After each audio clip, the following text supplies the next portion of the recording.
Hi everyone, it's Cindy. Welcome back to Studioloo. So I'm here today with Thrifty Thursday, Thrifty Canucks. You can find the links down below to both of those collaborations and their hosts.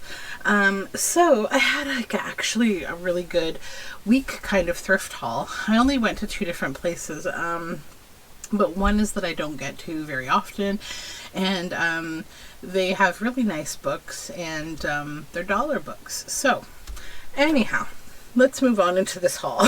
So this book, I just thought, maybe because it's fall, I felt very connected with this book. It's called Caddy Woodlawn by Carol Ryrie Brink. It just looks like a beautiful, I love this image of this girl. I think that it's very inspiring, and also here she is on the front too. And I was like, when I first saw the book, I was like, this would look nice right on the cover of like an orangey kind of book. But then I saw this and I'm like, okay, now I'm going to struggle because I didn't want to cover this up. you know how it is. So it's a nice book. Let me check the year. It has some lovely little illustrations in it. I think, yeah, 1973. So yeah, it's like a chapter book. And I'm going to kind of read what it's about, because this is sort of the age that my daughter's at 5. This is the kind of book that I could read to her. I just have to sort of look and see what it's all about and see if it has kind of themes that we would want to read. Okay, then I found this book, The Secret Garden Activity Book, 15 Gardening and Nature Projects Based on the Classic Story. So that's kind of cute. And I saw immediately the fly page and I was like, that's adorable. This one is from 1997. And it's just got like cute little kind of gardening activities in it. It was funny, the shop that I went to, the garden book section had moved, and I was like, where are the garden books? And finally I found them, and they were way in the back where the person who runs the shop has his desk. And he said, oh, you've found my wish list. And I said, oh, this is why the garden books have mysteriously moved, because I guess he's quite a gardener and quite a garden book lover. So I did rob him of a few of his treasures, but yeah, I was happy to find them because these are beautiful. Okay, next I found an interesting book. So it's called Defiant Spirits, The Modern Revolution of the Group of Seven by Ross King. Now, as much as I have studied the Group of Seven in our school, I've already covered them like ad nauseum, really. And I sort of am only interested in a couple of the whole Group of Seven, but I really thought that I loved this cover back and front, and also that it's called Defiant Spirits, because I felt like that would just on its own be a really great journal. It could be like a dark wood journal. It could be a journal that I end up using a bunch of images from all of those doll books and make like a haunted, creepy doll kind of book. We'll see. I just thought it fit some great ideas. Now this book, Herman Melville's Moby Dick and Billy Budd, I got this. This is probably for a specific future project. I needed this gold frame. I don't know, in fact, if it will work, but look at these end papers. Aren't they gorgeous? They're like gilded. This is a really nice, it's like a taller book. Let me see how many inches tall this is. It's a different shape. It's just 9.5. It's quite nice. Yes, we have that nice Moby Dick image. Etymology. So I don't know that it has a year, but it is a little older because it does have yellowed pages. It's just a nice book. Yeah. Because, normally, I guess this is a big book too. I think because it's thinner, it just has this traveler's notebook feel to it. Yeah, it's 6 by 9.5. I like it. Okay, then I found a lovely old Thornton Burgess, Old Granny Fox from the Green Meadow series. There are a couple of Thornton Burgess book cover types that I really love. This is one, and then there's another one that's like kind of a reddish brown. To Joey with love from Mr. and Mrs. Lambert in the Christmas of 1971. How nice. But yeah, they're charming books. This one's from 1920, and there's like really large words, which is great for, you know, snipping. And there are some lovely little images in there, so I may, you know, probably use those in the journal if I make a journal with that book. Then I found a Fraggle Rock book. I always pick up these books from my childhood because it's nostalgic. If I Were King of the Universe, and it has one of my favorite Muppets character families in it, Junior, the Gorg, and I love the Gorgs. I always thought they were so cute.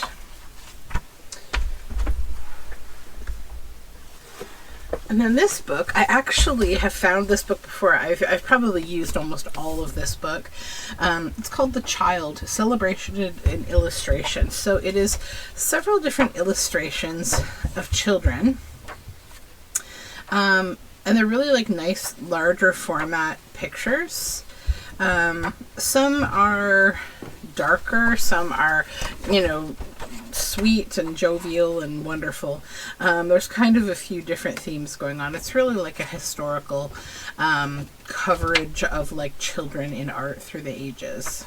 This is one that I particularly love, this image of this little girl kissing this elk. It reminds me of my girlfriend Catherine. Her and I both have traveled to the same wildlife park in Quebec called Park Omega, and she's adorable because one of her social media taglines is, "I kissed an elk once," and it's because the elks, they come up to your window of your car and you can feed them carrots. So my little book of burrowing owls. So this I thought was adorable. I'm going to read this with my daughter. To Natalie, love Grammy and Grampy Rosenall. How cute. I always love the little inscriptions. Always inscribe your books if you gift them because it's a lovely thing. But yeah, look at these sweet owls. They're so cute. So yeah, I'll read this with my kiddo before it ends up becoming journal fodder. And then I just found this beautiful little card. It's so cute. This is the envelope and it has a hummingbird. And then on the inside is the card itself with thoughts of you on this special day. Bringing you this message. Here's hoping it will show that someone's sending you a wish and wants to let you know. Have a happy birthday. So it's a lovely card, and obviously I can cover this with some coffee dyed paper. And then there's some, you know, information back here about like non-invasive plants and planting and seed saving and native plants. This is from the Canadian Wildlife Federation. So what a lovely card though. I don't often buy greeting cards, but I thought that one was quite beautiful. Oh, and this is for my daughter. My daughter's very much enjoying Minecraft right now. She doesn't play the online version. She just plays like this, you know, local to our house kind of version. But she's really like, you know how kids, they reach this stage where they're like kind of like, ooh, something that's kind of taboo that I'm just learning new. So the creeper character, I guess is what it's called, is like the zombie character in Minecraft is like her thing right now. And also we do a lot of cooking together. We do a weekly lesson from a book that teaches you about like cooking around the world. And so I thought this would be something to add to her repertoire of cooking because, like, you know, it's something she likes and something that's healthy for her learning, and it's a nice kind of blend of those things, and I think she'll be excited about it. So, yep.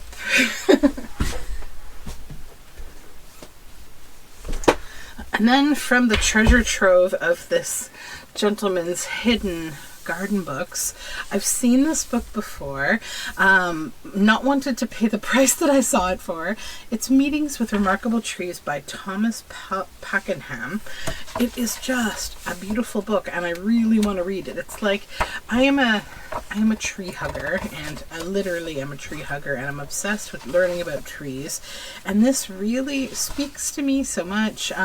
It's just a beautiful book about like trees, and, you know, interesting trees that have stories, and, you know, people's encounters with these different trees, and like, I'm just really interested in reading this. And it's funny because right now I'm reading, I don't know if I think I shared on a past thrift haul that I got a book about like authors and their gardens.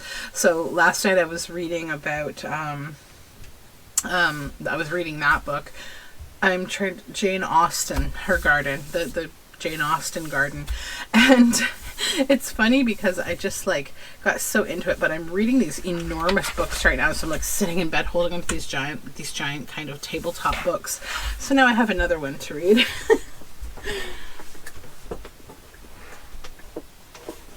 Okay, then this one, Garden in a Valley by Jean Galbraith. So this is kind of a beautiful book too. It is, that's the dedication, 1985. It was first published in 1939. And it's just another beautiful garden book. This one particularly has some nice illustrations in it.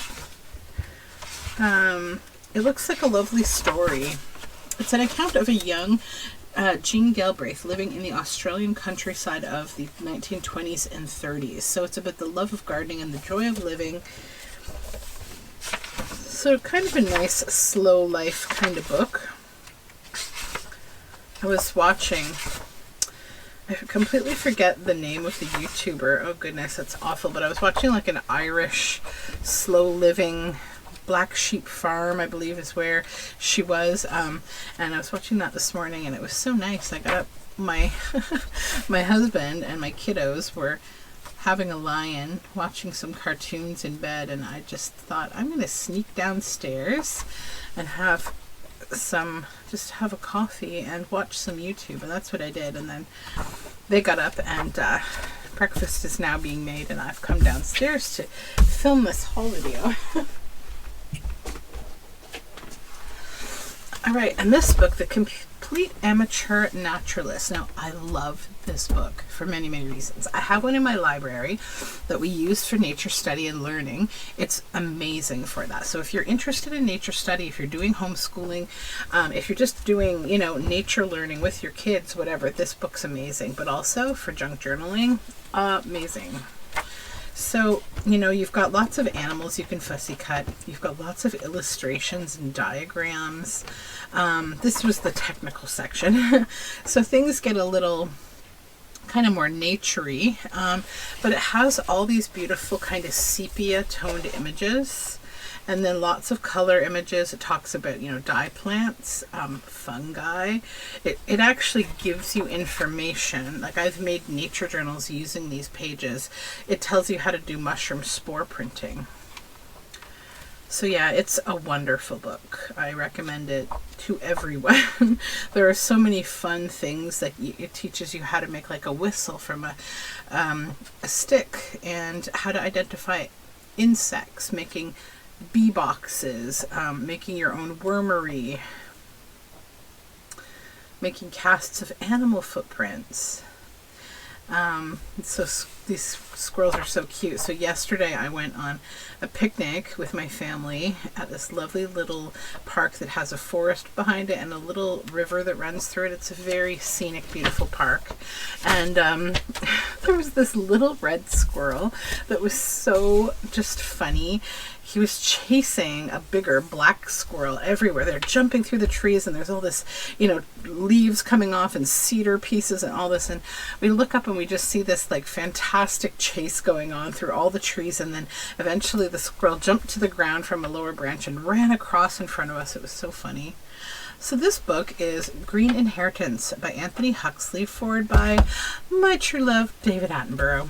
I love him 2 bits. So this book is beautiful.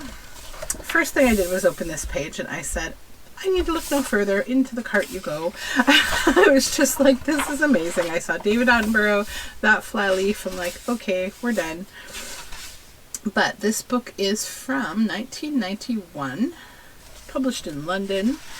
The aim is to show, before it's entirely too late, just how rewarding our green inheritance is to mankind, to demonstrate the wonder and worth of plants and their great potential, to explain why they cannot take any more punishment, and to point out how those that remain can be saved. And indeed we must save them, because each plant that becomes extinct represents a loss to ourselves.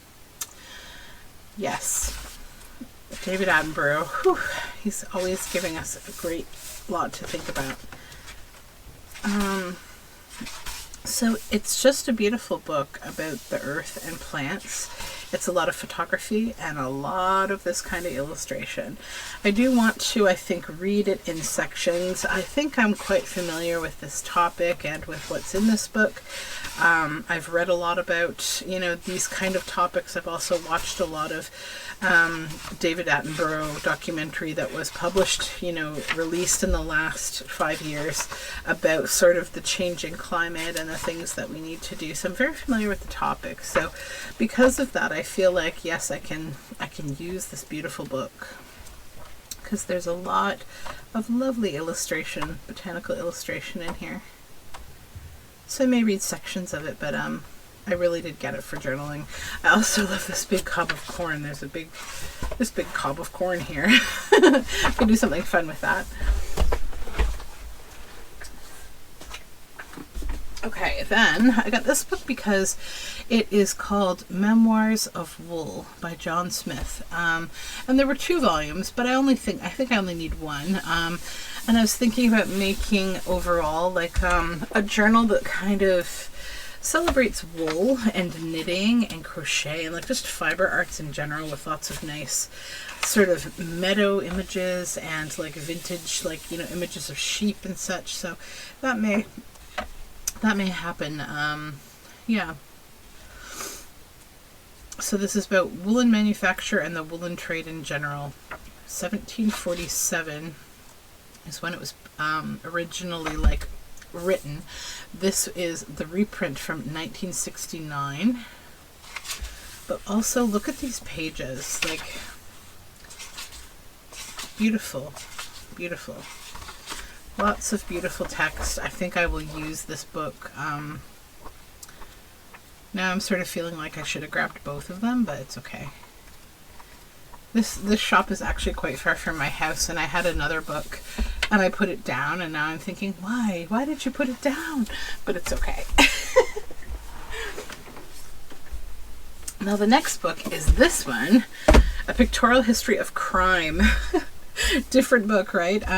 By Julian Simons, 1840 to the present, 750 illustrations. So I have some really cool books. One is called Murder Inc. and one is called Murderous Inc. But they're actually not as dark as you would think. Like, you know, clearly they are about that topic, but it's in fiction. So it's about writers, the writers of like murder mystery stories since kind of the founding age of doing that kind of writing.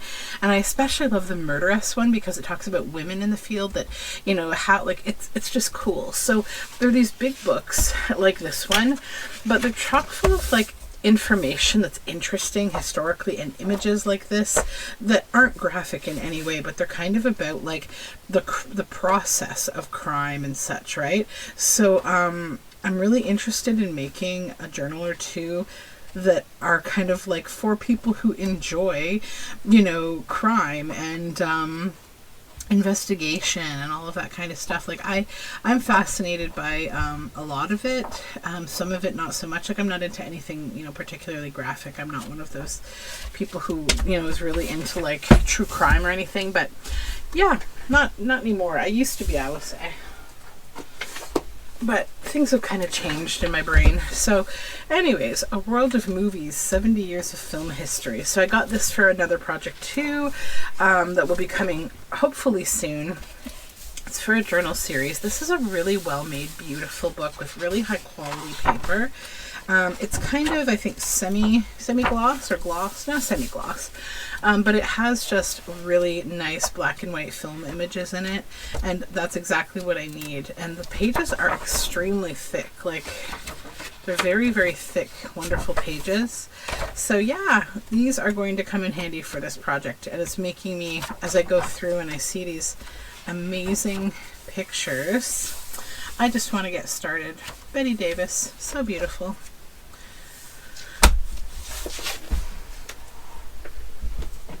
Okay, Okay, then I found something that's actually not a book. This is the puzzle cube, and it's all mushrooms. So, and it has all the pieces inside. So I was like, these are so cute, these little mushrooms. And like, you know, yeah, I'll probably do the puzzle with my daughter, but I also thought just for little junk journal, like snippety bits, right? Like, because they have mushrooms, it's pretty perfect. So yeah. Nice little embellishments can be made with puzzle pieces. The other thing with them, I should mention, so if you're like, oh yeah, but these are really thick, you can actually shear, you can actually peel, you see that? As long as you're careful, you can peel these completely apart so that they're thinner. And then this is what the whole puzzle looks like. They gave us a little, this little bit here. I think I actually have like a fabric, little fabric flag type thing that has that exact image on it that I bought quite some time ago to use as a, and then there's a little one, as a journal cover, and I've just been hoarding it.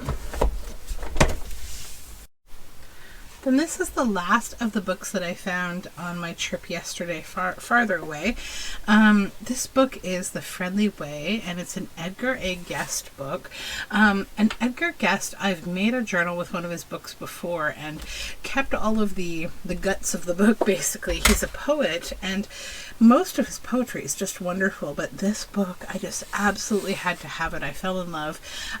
You know, it has these maple seeds, these helicopters here, and it's gold and this dark sort of coffee brown, and it has a beautiful little spine. So yeah, this book just really is so beautiful. These are the end papers here. They're lovely as well. I do not think that it has a date inside of it that I could find, and I'm just trying to see if I can see what book I used from his others. It might have been, When Day Is Done, I think, was the other book that I had of his. And beautiful book plate. Oh, 1931. There we are. I thought it was from the 30s. I was saying to my husband, I believe this book will be from the 30s based on the fact it's Edward Guest. And, you know, it's just all of these lovely verses. And it was funny because when I flipped it open at the store, the page that it went to, I think it was called the Secondhand Store. And that's exactly what, you know, where I was when I was buying it. So, yeah. It's got lots of different kind of themes of poetry, and it's a beautiful book. Let me see if I can find that, what it was called. There's a lot of oh yeah, The Secondhand Shop, page 41. This is how it flipped open. There's a little old man in a little old shop that is cluttered with things from the cellar to top. There is something of everything scattered about, but whatever you want, he can ferret it out. Now just wait a minute, he says with a grin.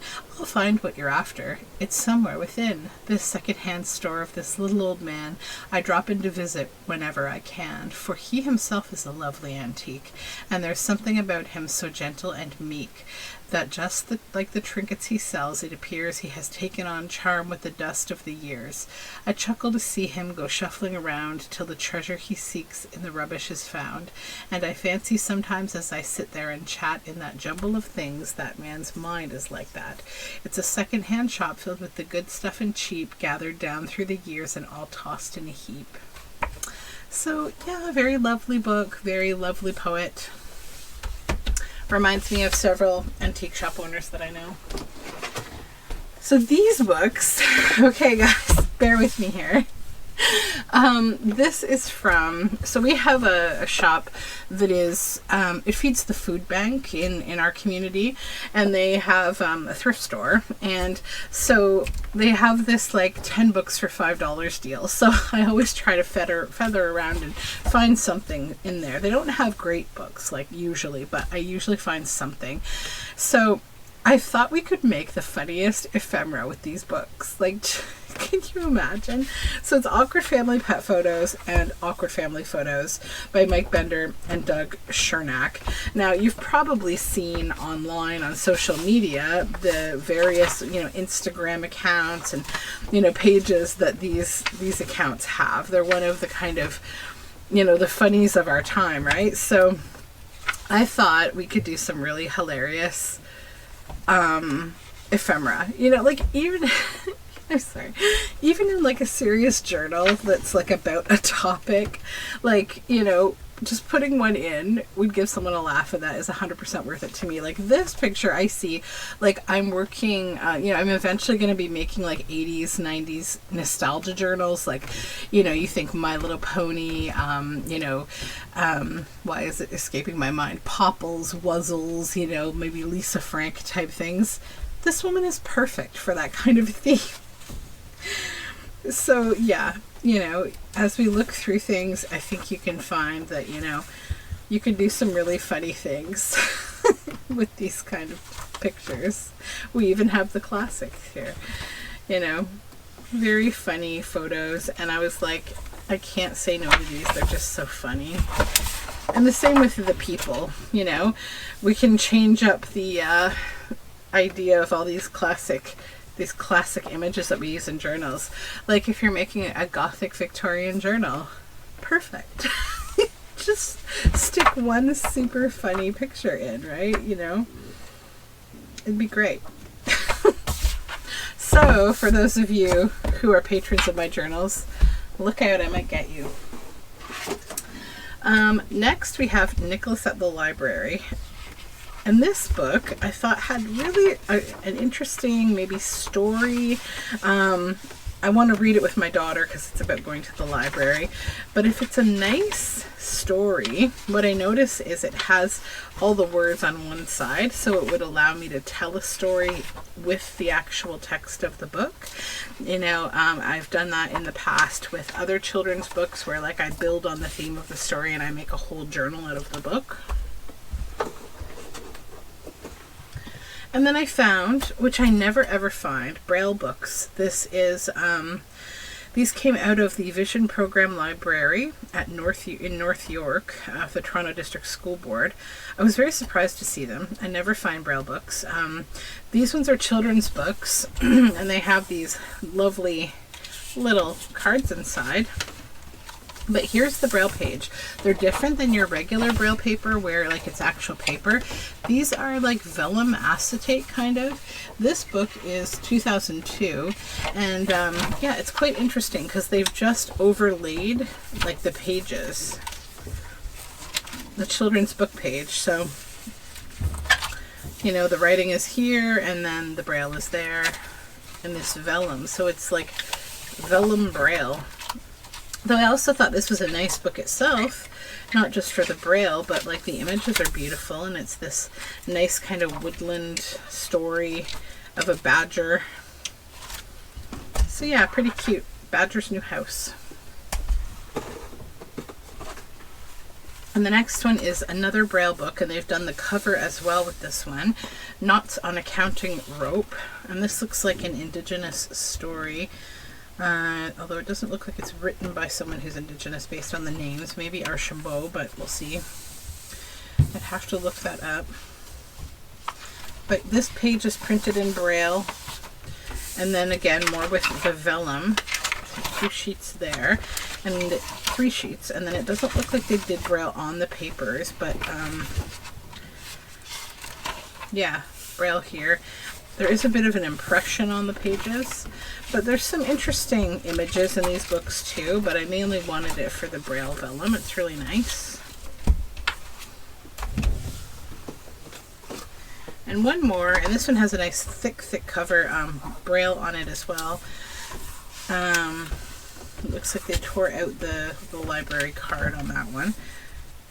This is from 1973. These are like far more, I'd say, translucent than vellum. They're like really see-through. A little engine that could. And oh yes, and it looks like they printed Braille on the papers themselves this time, rather than using plastic throughout. So that's quite interesting. I imagine these have like a a time frame that you can use them. Like I have, I'll show you.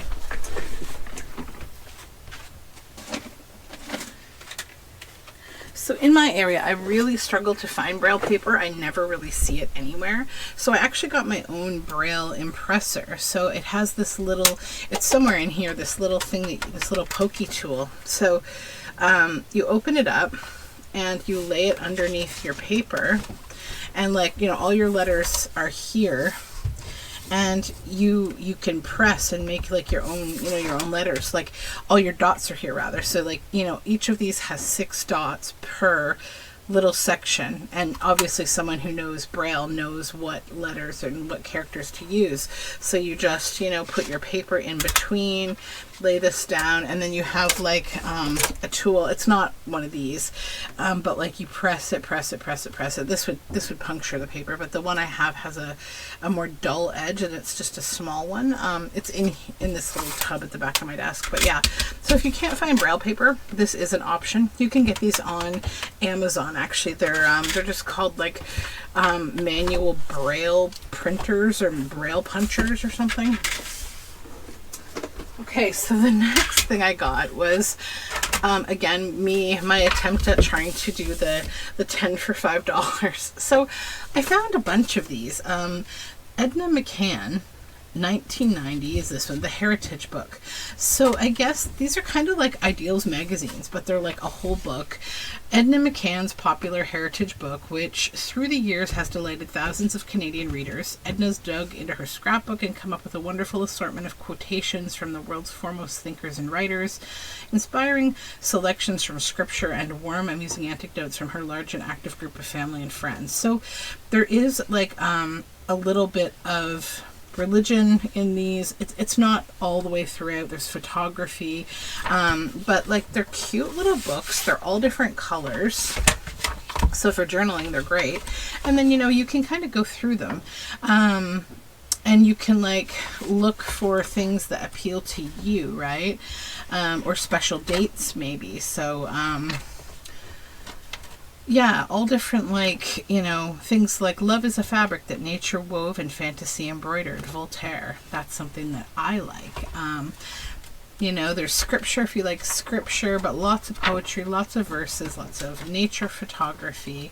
And they're just good for like little snippets of things, you know, like you want to add, like sometimes you make a piece of ephemera and it just needs some words or something to really kind of pop. So this is 1993's Heritage book. It's blue, and it's the same, you know, the same kind of thing. They're all the same. And I'll just show you the rest. So I got 1987, 1996, 1989, and see like what I mean. You know, they're all different colors. So one thing that I think about making with those is, some time ago I made these little practical magic style books called Sidewinder Journals. I'll show you real quick what I mean by that. So, you know, they're really fun because they're easy to put together, and they're perfect when you have books like this that are all the same size profile. So you take one book and you attach the other book on the back like so. Then, you know, you've got 2 journals in one. So you open this and you've got all of this here, and then you turn it around and you can choose to write in it like this, or maybe you want to flip it upside down and write in it like this. So yeah, I've made some Sidewinder journals like that already, and I like these because they're nice and small and they could be really great for that. That's what I got them for. Because it's been a while since I made those, and I don't know if there's any more of them in my shop. I had like a couple of them in my shop still for a while, but I think they're mainly gone now. There might be 1 or 2 left, because they were from my early days when nobody knew who I was at all. So I just kind of would like put things up in my, I don't even know if I have like a video on them or not.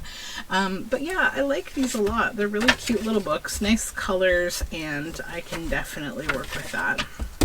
So I have a little shelf that will fit these perfectly, and I have, I think, reached the end again of my book thrifting that I'm allowed to do, because I have this rule now since I revamped my studio that once your shelves are full-ish, not completely full, but like they're approaching full, stop and use it up. And then, you know, beyond that, I'm also looking at trying to like challenge myself. So my friend who has her own channel, the physicist farm vlog, I'm getting this wrong, I think, the name of her blog, but she has a YouTube channel, the physicist farm gal, sorry. So she has this challenge for herself that she's done that's like with some other YouTubers, and it's like until the end of the year, or like for 6 months, I can't remember, where they're doing it with yarn and anything relating to knitting. They're not buying anything at all. They're completely knitting from stash, only using their own tools. They're only using what they have. So I'm definitely like thinking about doing that. But yep, you know how it is. We get bored, we go thrifting, and things happen. It's like one of those things, right? Anyhow, thank you for hanging out with me, and I hope you have a great day and that the thrift fairies are with you and you find some goodies. Bye for now.